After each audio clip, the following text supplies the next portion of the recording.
বাংলাদেশ ভারত সীমান্তে বর্তমানে চাপা উত্তেজনা থাকলেও পরিস্থিতি নিয়ন্ত্রণে রয়েছে। ভারতীয় সীমান্তরক্ষী বাহিনী বিএসএফ এর একাধিক পুশিনের চেষ্টা প্রতিহত করার দাবি করেছে বিজিবি। বিজিবি প্রতিরোধের মুখে ও পতাকা বৈঠকের পর সোমবার ঠাকুরগাঁও ও পঞ্চগড় শূন্য রেখা থেকে ২১ জনকে ফেরত নেয় বিএসএফ। এদিকে দেশের সীমান্তবর্তী জেলাগুলোর মধ্যে যশোর, চাঁপাইনবাবগঞ্জ, লালমনিরহাট, কুড়িগ্রাম, দিনাজপুর, সিলেট এবং খাগড়াছড়ি এলাকায় বিজিবির নজরদারি জোরদার করা হয়েছে। সীমান্তের বিভিন্ন পয়েন্টে বিজিবি অতিরিক্ত টহল, ড্রোন পরিচালনা এবং গোয়েন্দা কার্যক্রম বাড়ানো হয়েছে। একই সাথে সীমান্তের বাসিন্দাদের সতর্ক থাকার পরামর্শ দিয়েছে বিজিবি।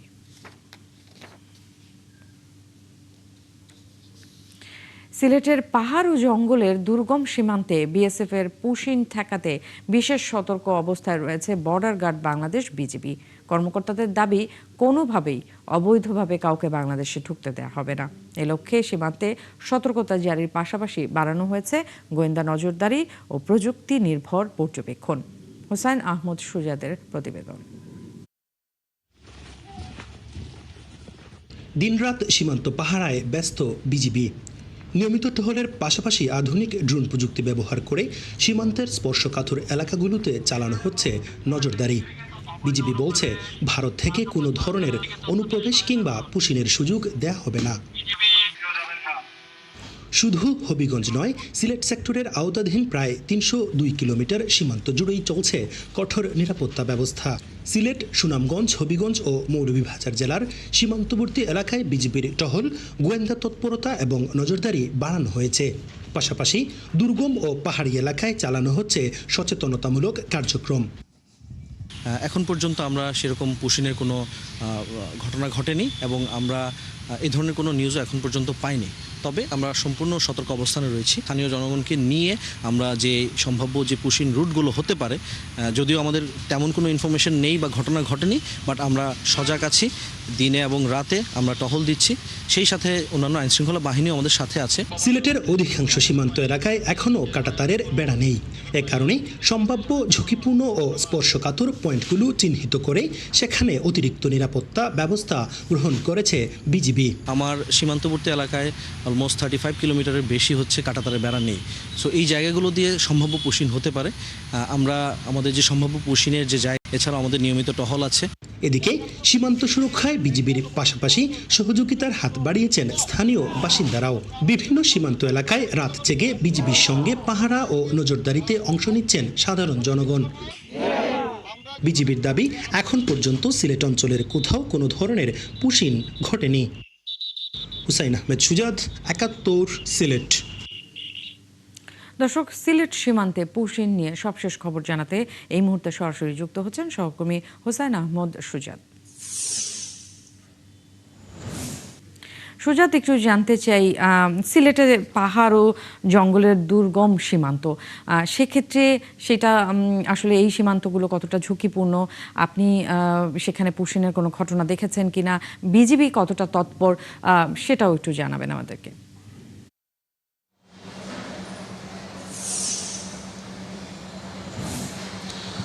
দেখুন ন্যান্সি, সত্যি সিলেটে আসলে যে ৬০০ কিলোমিটার সীমান্ত রয়েছে সিলেট সেক্টর এবং শ্রীমঙ্গল সেক্টর মিলিয়ে, তার বেশিরভাগ অংশই কিন্তু দুর্গম এলাকা। তো সেক্ষেত্রে আসলে আমরা যেটা দেখেছি যে বিজিবির কড়া নিরাপত্তা এবং সাধারণ জনগণের সহযোগিতার কারণে কিন্তু এখন পর্যন্ত সিলেটের এই ৬০০ কিলোমিটার সীমান্তে কোথাও কিন্তু কোনো ধরনের পুশব্যাক বা পুশিনের ঘটনা ঘটেনি। আমরা বিজিবির সাথে কথা বলেছিলাম। বিজিবি আমাদেরকে জানিয়েছে যে প্রতিদিন তাদের বাড়তি টহল পরিচালনা করা হচ্ছে। পাশাপাশি স্থানীয় যারা সীমান্তবর্তী জনগণ, অর্থাৎ সীমান্তর পাশে যাদের বাড়ি, তাদেরকেও কিন্তু সচেতন করা হচ্ছে এবং সেই সকল সীমান্ত এলাকার মানুষ কিন্তু বিজিবির সাথে রাতেও কিন্তু সীমান্ত পাহারা দিচ্ছেন, যার কারণে কিন্তু এখন পর্যন্ত কোনো ধরনের পুশব্যাক বা পুশিনের ঘটনা ঘটেনি। পাশাপাশি হবিগঞ্জের যে এলাকা রয়েছে, অর্থাৎ ৫৫ ব্যাটালিয়নের অধীনে যে সকল এলাকা রয়েছে পাহাড়ি এলাকা, সেই সব এলাকাতে কিন্তু বিজিবি আধুনিক ড্রোন নজরদারি নিয়ে এসেছে। অর্থাৎ সেই ড্রোন রাতে এবং দিনে আকাশে ঘুরে বেড়ায় এবং সেই ড্রোনের মাধ্যমে আসলে শনাক্ত শনাক্ত করা সম্ভব হয় যে যদি কোনো ব্যক্তি পাহাড়ি এলাকায় দুর্গম এলাকা দিয়ে অবৈধভাবে ভারত থেকে বাংলাদেশে প্রবেশ করতে চায়, সেটা আসলে সহজেই চিহ্নিত করা যায় এবং তাদেরকে ধরা যায়। তো বিজিবি আমাদেরকে জানিয়েছে যে আসলে কোনোভাবেই কিন্তু সিলেট অঞ্চলে, অর্থাৎ সিলেটের যে 600 কিলোমিটার সীমান্ত এলাকা আছে সেই সকল এলাকায় তারা পুশিন বা পুশব্যাকের ঘটনা তারা কোনোভাবেই মেনে নেওয়া যাবে না এবং সরকারের কঠোর নির্দেশনা সেখানে রয়েছে। এবং আমরা যেটা দেখেছি যে সিলেটের অধীনে যে কয়েকটা ব্যাটালিয়ন আছে, বিশেষ করে 48 BGB Sylhet, 19 BGB Zakiganj, 52 BGB Beanibazar, Habiganj BGB 55 এবং শ্রীমঙ্গল বিজিবি, অর্থাৎ যে কয়েকটা ব্যাটালিয়ন আছে সব কয়টা ব্যাটালিয়নের অধিনায়ক থেকে শুরু করে একবারে ল লেভেলে যে সকল সৈনিকরা আছেন সবাই কিন্তু এই পুশব্যাক ঘটনা এড়ানোর জন্য কিন্তু তারা মাঠে তৎপর রয়েছে এবং এখন পর্যন্ত আসলে সিলেটের কোথাও কোনো ধরনের পুশব্যাক বা পুশিন ঘটেনি। নেন্সি। সুজাতা, আপনাকে ধন্যবাদ। দর্শক, হোসাইন আহমদ সুজাতা আমাদের সিলেট সীমান্ত থেকে জানাচ্ছিলেন সেখানকার সবশেষ পরিস্থিতি। বান্দরবানের নাইখনছড়ির রেজু আমতলির সীমান্তে মাইন বিস্ফোরণে এক রোহিঙ্গা নিহত হয়েছেন। মঙ্গলবার সকালে বাগান পরিষ্কার করতে যাওয়ার পথে এই বিস্ফোরণ হয়। এতে গুরুতর আহত হন আব্দুল খালেক নামে এক রোহিঙ্গা। পরে তাকে উদ্ধার করে হাসপাতালে নিয়ে গেলে মৃত ঘোষণা করেন চিকিৎসক। তিনি কোতুপালং রোহিঙ্গা ক্যাম্প 1-এর ব্লক সি এর বাসিন্দা বলে জানিয়েছে বিজিবি। দীর্ঘ 60 বছর পর চালু হলেও আবারও বন্ধ হয়ে গেছে রাজশাহীর সুলতানগঞ্জ নৌবন্দরের কার্যক্রম। এরই মধ্যে শেষ হয়েছে নদী ড্রেজিং ও অবকাঠামো নির্মাণ। প্রশাসনের কর্মকর্তারা জানান, এনবিআরের চূড়ান্ত অনুমোদন না পাওয়ায় বন্ধ বন্দরের কার্যক্রম। ব্যবসায়ী নেতারা বলছেন, বন্দরটি চালু হলে পণ্য আমদানির খরচ কমার পাশাপাশি বাড়বে কর্মসংস্থান। রাশেদুল হক রুশোর প্রতিবেদন। রাজশাহীর গোদাগাড়ীর সুলতানগঞ্জের সঙ্গে ভারতের মুর্শিদাবাদের মায়া নৌবন্দরের পথ মাত্র 18 কিলোমিটারের। স্বল্প দূরত্বের এই নদীপথে পণ্য আনা নেয়ার দারুণ সম্ভাবনা কাজে লাগাতেই 60 বছর পর 2024 সালের 12 ফেব্রুয়ারি এই বন্দরের কার্যক্রম আবারও চালু করে তৎকালীন সরকার। শুরু হয় পণ্য আনা নেয়া। তবে নাব্য সংকটে চালুর মাত্র 10 দিনের মাথায় আবারও বন্ধ হয়ে যায় বন্দরের কার্যক্রম। 12 বছর ধরে এই বন্দরের সাথে জড়িত আছি, কিন্তু বারবার উদ্বোধন হওয়ার পরও এই বন্দর চালু হচ্ছে না। এখান থেকে পণ্য যদি আমদানি হয় তো অনেকটাই সাশ্রয় হবে ব্যবসায়ীদের জন্য, এলাকায় জিনিসের দাম কমবে এবং এলাকার জনগণের উন্নয়ন হবে। এমন পরিস্থিতিতে ব্যবসায়ীদের অভিযোগ, নদী ড্রেজিং ও প্রয়োজনীয় অবকাঠামো নির্মাণের পরও বন্দরটি আলোর মুখ দেখছে না। এটি চালু হলে পণ্য আমদানি খরচ কমার পাশাপাশি বাড়বে কর্মসংস্থান। আজকে যে পাথরটা ঢাকায় সেল হচ্ছে 6 থেকে 6,500 টাকা টন, এই পাথরের রেট থাকবে 4500 থেকে 5000 টাকা এই পোর্ট চালু হলে। আমরা ব্যবসায়িকরা যেভাবে লাভবান হব, রাষ্ট্র তার থেকে বেশি লাভবান হবে, সব থেকে বেশি লাভবান হবে এই সুলতানগঞ্জ এরিয়া সাধারণ খেটে খাওয়া মানুষ। সব ধরনের সুবিধা থাকার পরও নৌবন্দরের চূড়ান্ত অনুমোদন না পাওয়া উদ্বেগজনক বলছে বিআইডব্লিউটিএ। প্রতিটি স্তরের যারা সংশ্লিষ্ট তারা এই নদী বন্দর চালু হোক সেটা চাচ্ছেন, কিন্তু একটা অজানা কারণে কেন এটা বারবার প্রতিবন্ধকতা করা হচ্ছে, ব্যক্তিগত পর্যায়ে বা আপনার প্রাতিষ্ঠানিক পর্যায়ের কোনো স্বার্থ এখানে আছে কিনা এইটার চালু করার ক্ষেত্রে একটা, সেটাই আমার কাছে মনে হচ্ছে অন্তরায়। এদিকে এ বিষয়ে সরকারের উচ্চ পর্যায়ে আলোচনা করে ব্যবস্থা নেওয়ার আশ্বাস দিলেন ভূমিমন্ত্রী। আমরা চাই একে অপরের সহায়ক হতে, বন্ধু হয়ে থাকতে, জনগণের জন্য, জাতির জন্য, দেশের জন্য যেটা ভালো হয় সরকার বিবেচনা করে এটা সিদ্ধান্ত নেবে। 1965 সালে সুলতানগঞ্জ থেকে মায়া ও গোদাগাড়ী থেকে লালগোলা নৌপথে পণ্যবাহী জাহাজ চলাচল বন্ধ হয়ে যায়। রাশিদুল হক রুশো, 71, রাজশাহী। চট্টগ্রামের আলোচিত দুর্গম পাহাড়ি এলাকা জঙ্গল সলিমপুরে সড়ক উন্নয়নে বড় উদ্যোগ নিয়েছে সরকার। স্বরাষ্ট্রমন্ত্রীর পরিদর্শন ও ঘোষণার মাত্র 1 সপ্তাহ পর বাংলাদেশ সেনাবাহিনীর তত্ত্বাবধানে পাহাড়ি এ জনপদে শুরু হয়েছে সড়ক নির্মাণ। প্রাথমিকভাবে 10 কিলোমিটার সড়ক উন্নয়ন করা হবে। আরও জানাচ্ছেন প্রণবেশ চক্রবর্তী। চট্টগ্রামের জঙ্গল সলিমপুরে যেখানে ঘন জঙ্গল, সন্ত্রাস আর দুর্গম পথই ছিল নিয়তি, সেখানে এখন চলছে সড়ক নির্মাণের কাজ। এলাকার আইনশৃঙ্খলা পরিস্থিতির উন্নয়ন ও দীর্ঘদিনের বঞ্চনার অবসান ঘটাতে বাংলাদেশ সেনাবাহিনীর তত্ত্বাবধানে শুরু হয়েছে এই কার্যক্রম। নির্মাণাধীন র্যাব পুলিশের ক্যাম্পে সন্ত্রাসী হামলা, বুলডোজার দিয়ে ভাঙচুরের পর গত 31শে মে জঙ্গল সলিমপুর পরিদর্শনে আসেন স্বরাষ্ট্রমন্ত্রী। সেই সময়ই ঘোষণা দেয়া হয় এলাকার সড়ক উন্নয়নের। এলজিইডির অর্থায়নে প্রায় 10 কিলোমিটার সড়ক নির্মাণ করা হবে এই প্রকল্পে। পাহাড়ি পরিবেশের কথা মাথায় রেখে নির্মাণ পরিকল্পনায় যুক্ত করা হয়েছে একাধিক কালভার্ট, অন্তত 3টি সেতু, পর্যাপ্ত ড্রেনেজ ব্যবস্থা ও রিটেনিং স্ট্রাকচার। আমাদের কাজ চলমান রয়েছে। এখানে আমাদের ইমিডিয়েট প্ল্যানটা হচ্ছে যে এই এলাকার যে দুর্গম পাহাড়গুলো আছে সেগুলোকে সাধারণ মানুষের চলাচলের উপযোগী করে তোলা, অতি দ্রুততার সাথে আমরা এটা করব ইনশাল্লাহ। আলীনগর স্কুল থেকে শুরু হয়ে ভাটিয়ারি হাটাজারি লিংক রোড পর্যন্ত বিস্তৃত হবে এই সড়ক। আর প্রকল্পটির মাধ্যমে বাইজিৎ লিংক রোড, ঢাকা চট্টগ্রাম মহাসড়ক এবং ভাটিয়ারি হাটাজারি লিংক রোড 3 দিক থেকেই জঙ্গল সলিমপুরে সরাসরি যোগাযোগ স্থাপিত হবে। 3 দিক থেকেই খুব সহজেই মানুষ চলাচল করতে পারবে এবং আইনশৃঙ্খলা বাহিনীর জন্য এটা অত্যন্ত সুগম হবে এবং তারা তাদের দায়িত্বটা খুব সুন্দরভাবে পালন করতে পারবে।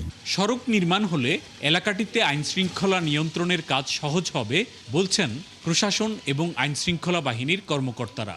অন্যদিকে এলাকার মানুষ বলছেন এই কাজের মাধ্যমে এলাকার উন্নয়নের পাশাপাশি স্বাস্থ্য, শিক্ষা সব কিছুতেই উন্নয়নের ছোঁয়া লাগবে। সরু একটা রাস্তা ছিল, এখন রাস্তাটা স্যারেরা বড় করে দিচ্ছে। ওনাদের উপরে আমাদের ওনাদের মেহেরবানি আমাদের উপরে হয়েছে। বৃষ্টি হতো, রাধা কাদা হতো, এরকম ঝামেলা হতো। এখন যদি গাড়ি আসা যাওয়া করে তো আমরা গাড়িতে করে যেতে পারবো, সময়টা বাঁচাতে পারবো। ঘরে সামুদ্র রাস্তা হলে সবার জন্যই ভালো। সব প্রক্রিয়া ঠিকমতো এগুলে আগামী 6 থেকে 7 মাসের মধ্যেই প্রকল্পের মূল কাজ শেষ করা সম্ভব হবে বলছেন সংশ্লিষ্টরা। প্রণবেশ চক্রবর্তী, 71, চট্টগ্রাম। বঙ্গোপসাগরে লঘুচাপের কারণে উত্তাল কুয়াকাটা সমুদ্র সৈকত। পায়রা সমুদ্র বন্দরে জারি করা হয়েছে 3 নম্বর স্থানীয় সতর্কতা সংকেত। মঙ্গলবার সকালে কুয়াকাটা সৈকতে জোয়ারে পানির উচ্চতাও কিছুটা বেড়েছে। অধিকাংশ ট্রলার কলাপাড়ার মৎস্য বন্দর আলিপুর মহিপুর ঘাটে নোঙর করেছে। খেপুপাড়া আবহাওয়া অফিসের কর্মকর্তারা জানান, মঙ্গলবার দমকা বাতাসের সাথে বজ্রবৃষ্টির শঙ্কা রয়েছে। পরবর্তী নির্দেশ না দেওয়া পর্যন্ত নৌকা ও ট্রলারকে উপকূলের কাছাকাছি থাকতে বলা হয়েছে।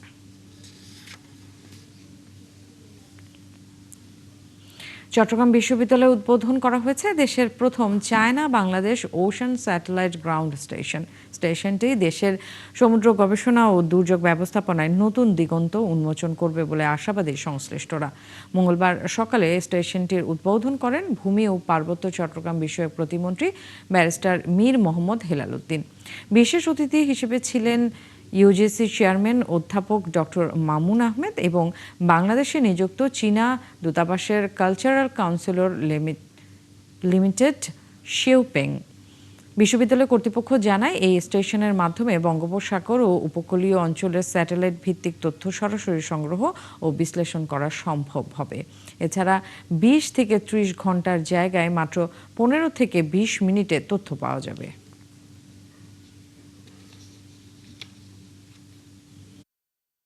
চট্টগ্রাম বিশ্ববিদ্যালয়ের নয়ততা বাংলাদেশের সমস্ত বিশ্ববিদ্যালয়ের ছাত্রছাত্রী এবং যারা এই রিলেটেড গবেষণা করে তারা অনেক বেশি উপকৃত হবে। তারা রিয়েল টাইম ডাটা পাবে। যারা ফিশিং এর সাথে জড়িত আছে তারা কোন জায়গায় ফিশের যে ঘনত্ব বেশি, কোন জায়গায় বর্তমানে জেলেরা গেলে ফিশিংটা করতে পারবে সেই ডাটা পাবে। যত এখানে সীমাবদ্ধতা থাকুক না কেন, এগুলোকে কাটিয়ে আমরা যে উদ্দেশ্যে এটা স্থাপিত হয়েছে এগুলো আমরা ইনশাল্লাহ সাকসেসফুল করবো। এর জন্য যদি নির্বিচ্ছিন্ন বিদ্যুতের ব্যবস্থা করতে হয় ইনশাল্লাহ সেটা যে কোনো ভাবে করা হবে। যদি ইন্টারনেট, হাই স্পিড ইন্টারনেটের ব্যবস্থা করতে হয়, এখন অনেক প্রযুক্তি এসছে, সেটাও করা হবে। রূপগঞ্জে দখল হয়ে যাওয়া 13 কিলোমিটার খাল উদ্ধারে অভিযান শুরু করেছে পানি উন্নয়ন বোর্ড।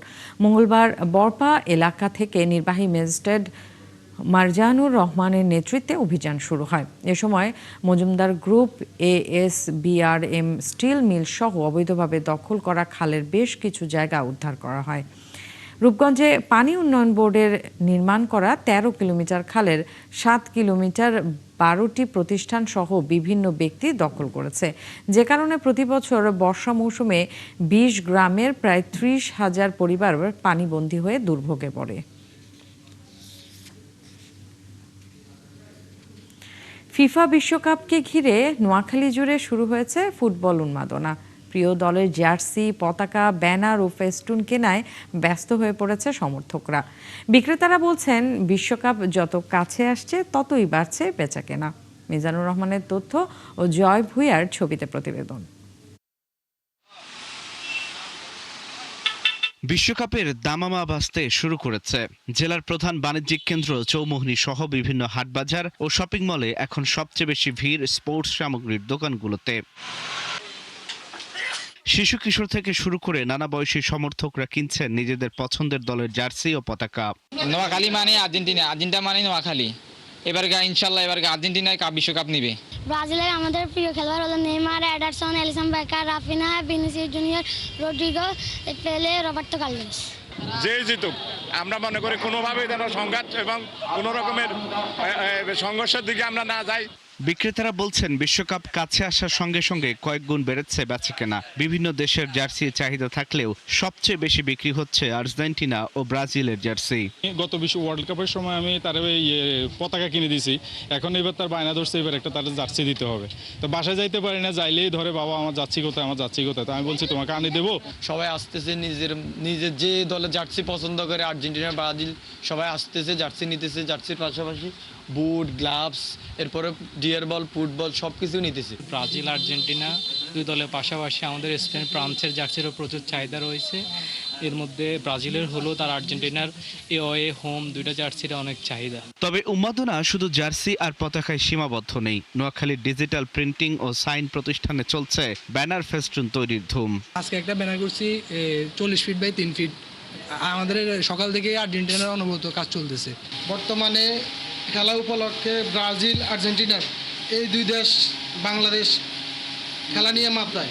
ব্রাজিল আছে, আমরা ইরানের আছে, এই পতাকা বিক্রি করতেছে। আল্লাহ দিলে মোটামুটি ভালোই বিক্রি হইতেছে। বিশ্বকাপ ঘিরে এমন উৎসব মুখর পরিবেশে খুশি ফুটবল প্রেমীরা। তাদের প্রত্যাশা, মাঠের প্রতিদ্বন্দ্বিতা মাঠেই থাকবে, আর খেলার আনন্দ উপভোগ করবেন সবাই মিলেমিশে। আল ইমরান, ৭১। দর্শক, চলছে দেশযোগ। সরাসরি সংবাদ অনুষ্ঠান দেখতে চোখ রাখুন ৭১-এর ফেসবুক পেজে এবং সাবস্ক্রাইব করুন ৭১-এর ইউটিউব চ্যানেলে। থাকুন ৭১-এর সাথেই।